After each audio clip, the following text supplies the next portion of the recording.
Hello friends, I hope you're all doing well. Thank you for being here. So in a previous video, I started introducing the topic on soul contracts. So we said the soul contracts are spiritual agreements that we enter into with other souls before we are born on earth.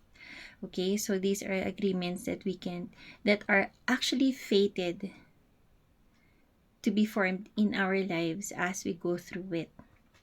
So there. Now, these soul contracts can come in three types or three forms. The first two types of soul contracts I'm going to discuss here, and the third type would be in a separate video because it's a little bit more elaborate.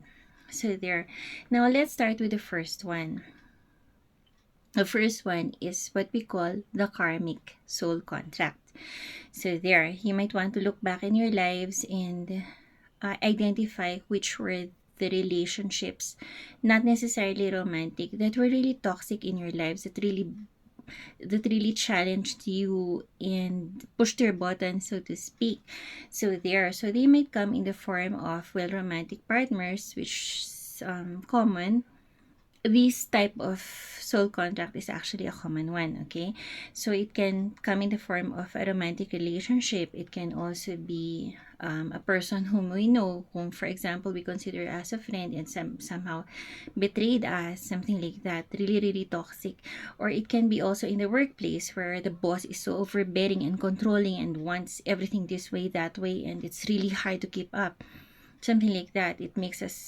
It contributes to a stressful environment. Or for example, a colleague who's really impossible, or someone who's impossible to be around or work with, something like that. So those are what we can consider toxic. Now, it's ironic that it's ironic and a little bit funny that sometimes these karmic soul contracts are defined as, are necessary evil in relationship form. So I just find it funny that it was stated like that in one way. Okay, necessary evil. Now we know that we grow not only when relationships or bonds are easy and inspirational, but sometimes when they are really challenging and they are really difficult, and stuff like that. Okay, now when it comes to romantic relationships, sometimes we ask ourselves, why do I keep why am I in this kind of relationship, and I want to be in it. At the same time, it's hard, it's really hard to work on it, it's really hard to make it work. So that might be a karmic relationship, which reminds me of one of the songs of Celine Dion, where there's a line that goes, "Impossible to live with you, but I can never live without you." Now, these karmic relationships are very strong. That's why there's an intense attraction. That's why it's hard to get out of them. Or sometimes, if you've established a lot already in that relationship, it's hard for you to get out of it. But sometimes, no matter how hard you try or how hard both parties try, they really don't get to they really don't get to live with each other without constant fights. Or sometimes these relationships are very conditional, and one person in the relationship could feel like the other person keeps on taking, and I'm the one who's always giving, something like that. So there, it's a type of relationship where you don't have your peace of mind, where you can't really say that you're happy, or maybe sometimes you're happy but generally you're not. So something like that. Now the goal in this type of relationship, in a karmic relationship, is to be able to appraise it, or um is to really be able to get to a point where you are happy and free. That the only way to do that is to break the relationship. Okay, sad as it is, I know that a lot of us have gone through relationships where we wanted to keep it, really we can't, we're not happy. So there. So in as much as the goal is to break this soul contract, it is really a necessity. In as much as it's hard, I mean, in as much as it's hard, it's really a necessity. Otherwise, we are trapped in a vicious cycle. Okay? You always go back to square one, and then you keep on trying and you still go back to square one, and there's really no way out but to walk away from it for good. Okay, so there. Now, if there's also this thing about if we still have the same pattern, for example, we attract another individual, for example, or another relationship that is like that, it's also karmic, and then we ask ourselves, why does it keep on happening to us? It's because there's something that we have to ask within ourselves,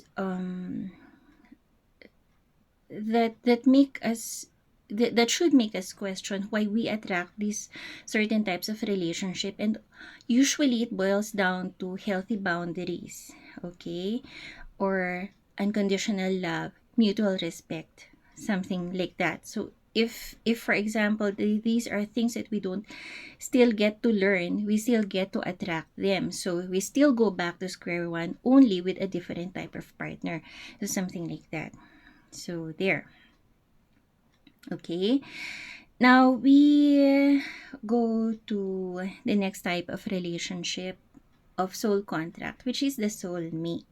Now, chances are when you have broken out of this karmic relationships and you've learned the lesson of, for example, self-love, or self-love and healthy boundaries, respect, those are something that you find in a relationship. You tend to attract soulmates. Now, soulmates also come in different forms. Now, soulmates, you can have many soulmates actually. Not that you form romantic relationships with a lot of people, okay? Well, you go back to the karmic thing in that case. But this can come in the form of family relationships, friendships, where you really click and it's easy to get along with each other, it's comfortable, and there's respect already, something like that. And you understand each other more. These are relationships that are easy. Not that you don't go through struggles, you do, but generally, I used to think when I was in these difficult relationships, in karmic relationships, that I was just thinking that I don't really mind, going through obstacles as long as the obstacle is not the other person. Okay? So I didn't realize and I didn't know the terms for those then. But when you're, for example, in a relationship where the obstacles are always between the two of you, then that's karmic. Okay? Now, when you're in a soulmate relationship, you go through struggles together. Sometimes you don't understand each other. It's very normal. But the thing is, the struggles are not between the two of you a lot of times, because it has the requirements for a good relationship. There's mutual respect, there's unconditional love, you like giving to each other, you understand each other every now and then. So there. So there's that, and you're compatible. So there. Now sometimes we can confuse a karmic relationship with a soulmate relationship.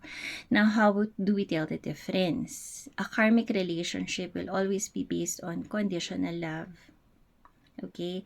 And in the long run, in as much as all relationships actually start out feeling good, in the long run, you could really see how toxic it is, how it's pulling you down, how it's breaking you apart. So there, okay? Whereas a soulmate relationship is more nourishing and it's more enriching to both parties. And thus, soulmate relationships usually end in marriage. Usually are the ones that end in marriage. Okay, so there.